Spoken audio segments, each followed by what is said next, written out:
इस क्वेश्चन को हम लोग सॉल्व करने चल रहे हैं। तो सबसे पहले देखते हैं इसमें क्या क्या दिया है। तो क्वेश्चन जो बोल रहा है a sphere of lead of mass 10 gram has net charge 2.5 into 10 power minus 9 coulomb. इसके पास 2.5 into 10 power minus 9 कूलम का चार्ज है और पूछ क्या रहा है, पूछ रहा है find the number of excess electron on the sphere. तो उस स्फीयर पे लेड के जिसका मास 10 ग्राम है उस पे कितने नंबर ऑफ एक्सेस इलेक्ट्रॉन है। ठीक है, चलिए। और दूसरा क्या पूछ रहा है, how many excess electrons are per lead atom. हाँ, दूसरा पूछ रहा है कि हर एटम के पास जो लेड का है उसके पास कितने एक्सेस इलेक्ट्रॉन है। ठीक है, तो each atom have how many excess electron पूछ रहा है। और साथ साथ में एटॉमिक नंबर लेड का दे रखा है 82 और एटॉमिक मास दे रखा है 207 ग्राम पर मोल। चलिए, चलो हम लगाते हैं पहला पार्ट इसका ए वाला। तो नोट करेंगे पहले क्या क्या दिया है गिवन। तो गिवन है आपका Q। Q जो गिवन है 2.5 इंटू 10⁻⁻9 कूलम। चलिए, बड़ी अच्छी बात। और क्या जानते हैं हम, E 1.6 इंटू 10⁻⁻19 कूलम। निकालना क्या है, number of excess electron on the sphere. Number of excess electron on the sphere, तो m निकालना है। तो यहां से हमें फार्मूला मालूम है हमारा क्वांटाइजेशन वाला, जिसका हम इस्तेमाल कर लेंगे। तो फार्मूला जो होता है Q equals to N into E होता है। तो यहां से लिख सकते हैं हम N equals to Q by E। ठीक है, तो इस Q बाई E का हम इस्तेमाल करेंगे और नंबर ऑफ एक्सेस इलेक्ट्रॉन उस स्फीयर पे कैलकुलेट कर ले जाएंगे। ठीक है, तो आइए कैलकुलेट करते हैं नंबर ऑफ एक्सेस इलेक्ट्रॉन। यहां पे हम वैल्यू रखते हैं Q की, जो दे रखा है 2.5 इंटू 10⁻⁻9 कूलम। 10⁻⁻9 कूलम और E की वैल्यू तो मालूम ही है हमें 1.6 इंटू 10⁻⁻19 कूलम। तो इसको जब हम सॉल्व करेंगे तो n को जब हम सॉल्व करेंगे तो क्या मिलने वाला है। ठीक है, तो सबसे पहले हम क्या करते हैं 2.5 और 1.6 का रेशियो निकाल लेते हैं। ठीक है, तो 2.5 और 1.6 का जो रेशियो आ रहा है वो क्या आ रहा है 1.56 आएगा, है ना। 1.56 आएगा और देखिए क्या है 10⁻⁻9 ऊपर पहले से ही है और 10⁻⁻19 ये वाला जब ऊपर जाएगा तो +19 हो जाएगा। तो 10⁻+19। ठीक है, इसको जब हम कैलकुलेट करेंगे तो जब बेस सेम होता है तो पावर ऐड हो जाता है। तो जो नंबर निकल के आया, नंबर ऑफ एक्सेस इलेक्ट्रॉन जो निकल के आया वो 1.56 इंटू 10⁻9 और 19 का जब एडिशन होगा 19 minus 9, it means we get 10⁻10। yes, now these are the number of axis electron on the sphere। तो ये आंसर 1 हो गया या आंसर हो गया किसका ए का। ये जो है आंसर हो गया इसका ए का। ठीक है, तो ये बात हो गई। ठीक है, तो हमने पहले का आंसर निकाल लिया। तो अब आइए दूसरे का आंसर निकालने का प्रयास करते हैं, दूसरे क्वेश्चन का। तो दूसरे क्वेश्चन में दिया गया है उसका बी पार्ट। तो बी पार्ट में बच्चों देखो दिया गया है, बी पार्ट में कह रहा है हाउ मेनी एक्सेस इलेक्ट्रॉन्स पर लीड एटम। तो हर एक लीड एटम के पास कितने एक्सेस इलेक्ट्रॉन है इसको हमें कैलकुलेट कर लेना है। ठीक है, और 10 ग्राम मास भी है सर, जो स्फीयर उसका मास कितना है 10 ग्राम है। ठीक है, तो देखो बच्चा एटॉमिक मास दिया है। ठीक है, एटॉमिक मास कितना दिया है 207 ग्राम पर मोल।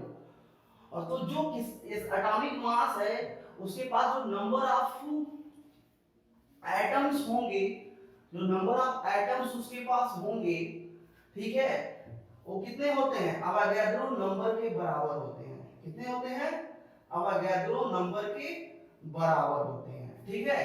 तो इसका मतलब नंबर ऑफ एटम ऐसे लिखेंगे हम लोग, number of atom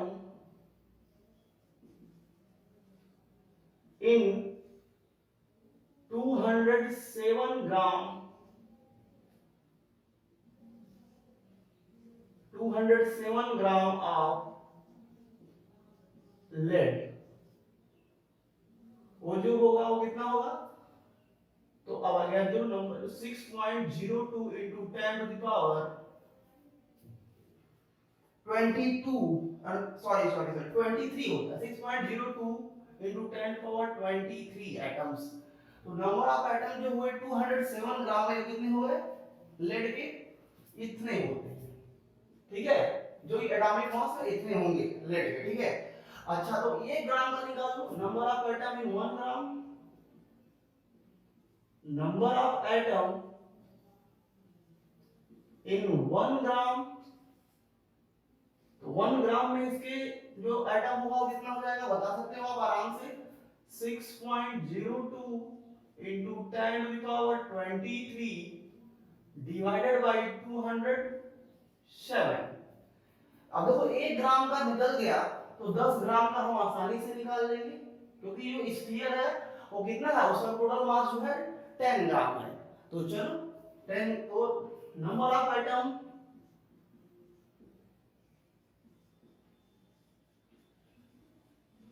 in 10 gram,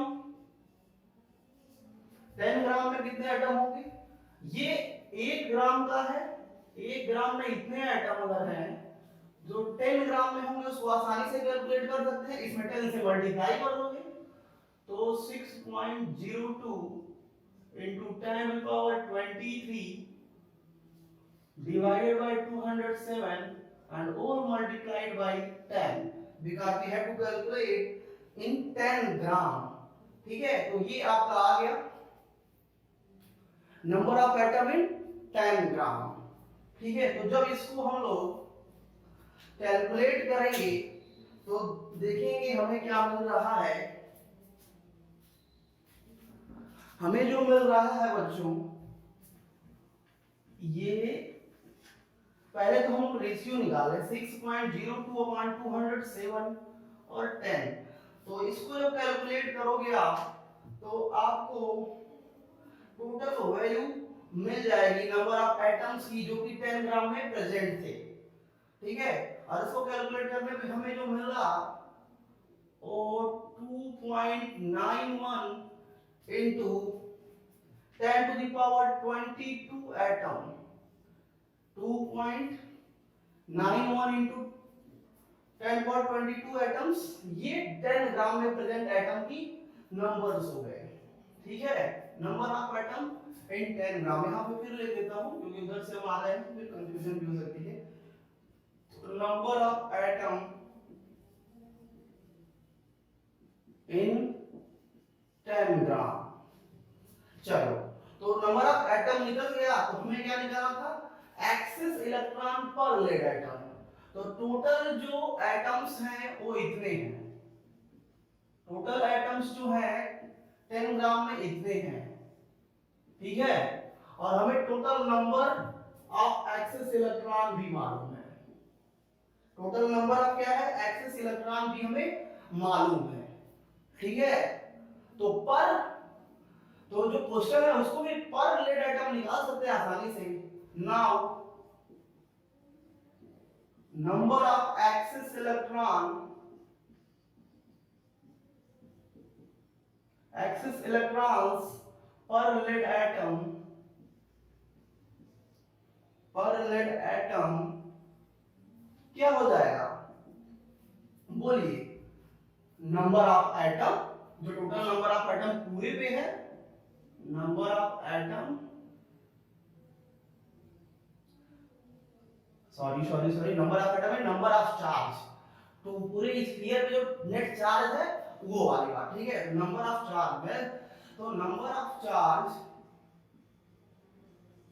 on all sphere of lead, divided by number of atom present in sphere, number of atom in sphere of lead. ठीक है, तो नंबर ऑफ चार्ज जो है वो आपको दिख रहा होगा, हम लोगों ने पहले पार्ट में कैलकुलेट करा था, ये वाली बात 1.56 into 10 to the power 10 and number of atom हमने कैलकुलेट कर लिया total 2.91 into 10 to the power 22। ठीक है, तो ये होगा number of excess electron per lead atom. ठीक है, number of excess electron per lead atom ये होगा, इसको हम लोग आओ कैलकुलेट करते हैं। तो जब इसको कैलकुलेट करोगे आप तो आपको जो वैल्यू आएगी वो आएगी 5.36 into 10 power minus 13। ठीक है, ये है number of excess electron per lead atom.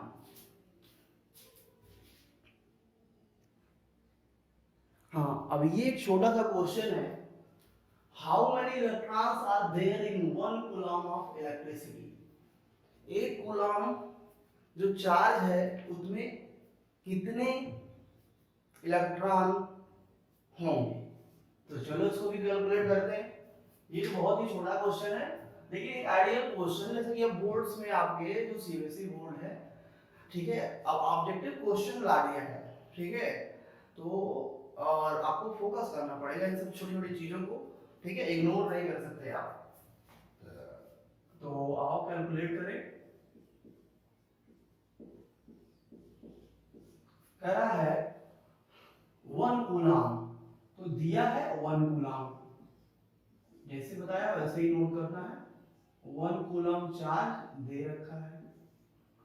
ठीक है, जो दिया है और जो जानते हैं, क्या जानते हैं 1.6 into 10 power minus 19 कूलम, ये हम जानते हैं। तो चलो भाई निकालना क्या है, number of electrons, how many electrons.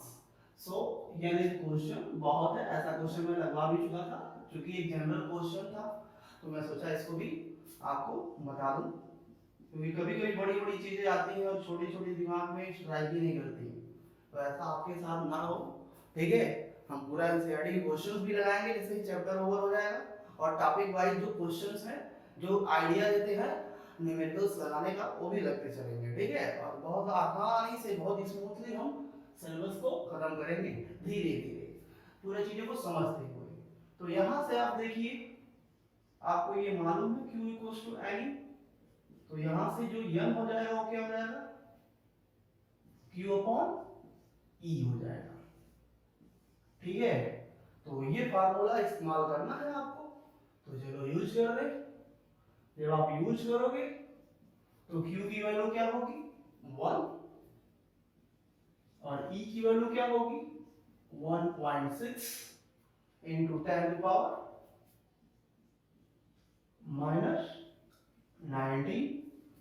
ठीक है, अब इसको कैलकुलेट करेंगे तो 10 पावर माइनस 19 ऊपर जाएगा और 1/1.6 का रेशियो निकालेंगे हम। ठीक है, तो जो हमारा आंसर आएगा वो 6.24 into 10 to the power 18।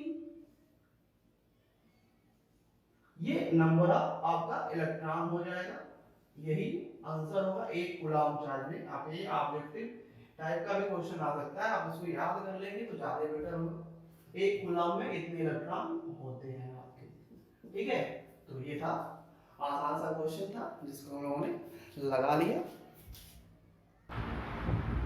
तो ये क्वेश्चन अब आप लगाते हैं, how much positive and negative charge is there in a cup of water. एक कप है वाटर का जिसके पास कितने पॉजिटिव और नेगेटिव चार्ज हैं, ये हमें कैलकुलेट करना है। ठीक है, तो ये भी दे रखा है cup contains 250 gram of H2O। Cup के पास उस कप में 250 ग्राम ही वाटर आएगा।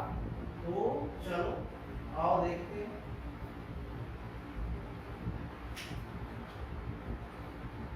तो दिया है 250 ग्राम ऑफ H2O। कितने नंबर और कितने 4 नंबर होंगे, कितने पॉजिटिव और कितने नेगेटिव होंगे। ठीक है, तो चलो भाई शुरू करते हैं। तो पहले निकाल लेते हैं हम मॉलिक्यूलर वेट। तो molecular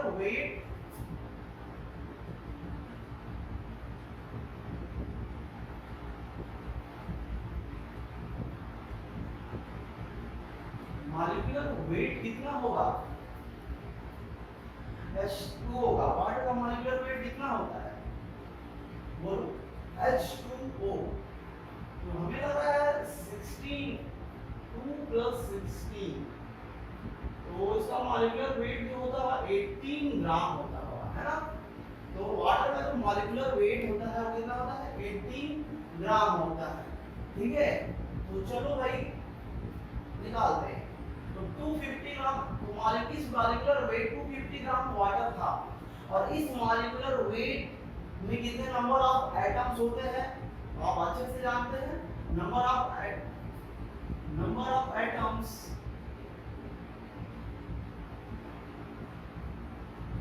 in 18 gram of H2O just equals to Avogadro number.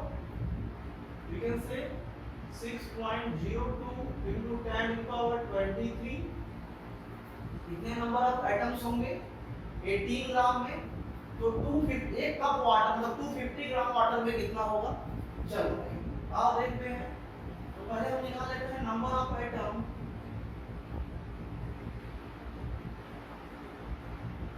in 1 gram of H2O। 1 ग्राम में कितना होगा, तो आप देख सकते हैं अगर 18 ग्राम में इतना है तो 1 ग्राम में कितना होगा, आसानी से समझ सकते हो आप।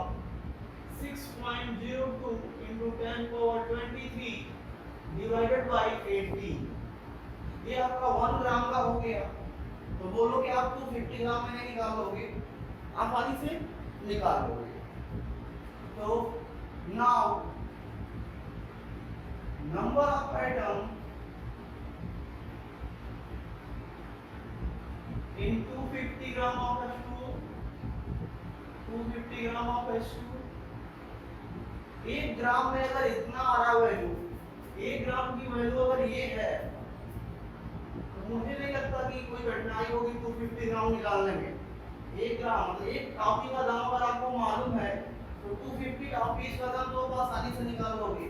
तो एक उधर से 1 ग्राम ऐसा दिया हुआ है, इसका मतलब हम क्या करेंगे, इसमें 250 से मल्टीप्लाई कर देंगे। ठीक है, तो चलो वही कर देते हैं। 6.02 into 10 to the power 23 divided by 18 multiplied by 250।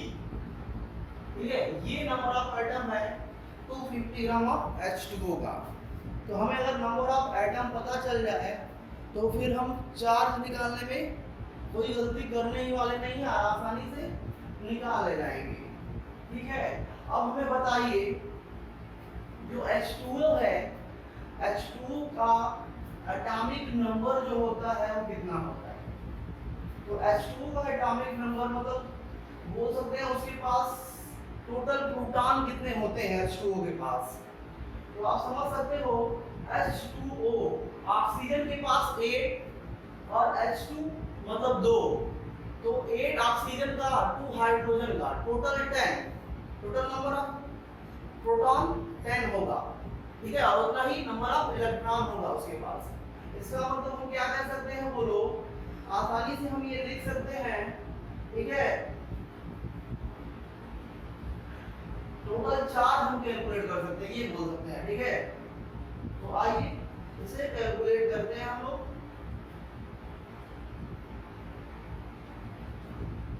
Now total number of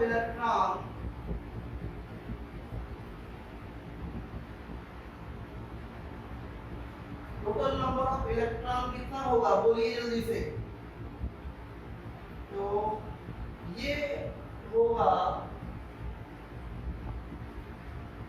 6.02 into 10 to the power 23 divided by 18 into 250 है ना, मल्टीप्लाइड बाई 10। 10 क्यों, ये 10 क्यों, तो 10 जो है नंबर ऑफ इलेक्ट्रॉन H2O के पास जो है, तो नंबर ऑफ इलेक्ट्रॉन जो H2O के पास है पर एटम कितना है, बोलो। पर एटम जो H2O के पास नंबर ऑफ इलेक्ट्रॉन है वो 2 हाइड्रोजन का और 8 ऑक्सीजन का, तो मतलब टोटल 10 है पर इलेक्ट्रॉन। तो इतने एटम्स में कितने इलेक्ट्रॉन होंगे, इतने एटम्स में कितने इलेक्ट्रॉन होंगे, तो 10 से मल्टीप्लाई कर दो, ठीक है। क्योंकि हर एटम के पास 10 इलेक्ट्रॉन है, तो और इतना नंबर ऑफ एटम है, तो इसलिए मल्टीप्लाई कर देंगे 10 से, तो टोटल नंबर ऑफ इलेक्ट्रॉन निकल के आ जाएगा, ठीक है। तो टोटल नंबर ऑफ इलेक्ट्रॉन आपका निकल के आ जाएगा आसानी से। आप इसको कैलकुलेट करेंगे तो ये आएगा 1.34 into 10 power 7 कूलम, ये आपका आंसर होगा। आप इसको आसानी से कैलकुलेट कर लेना, ये आंसर है।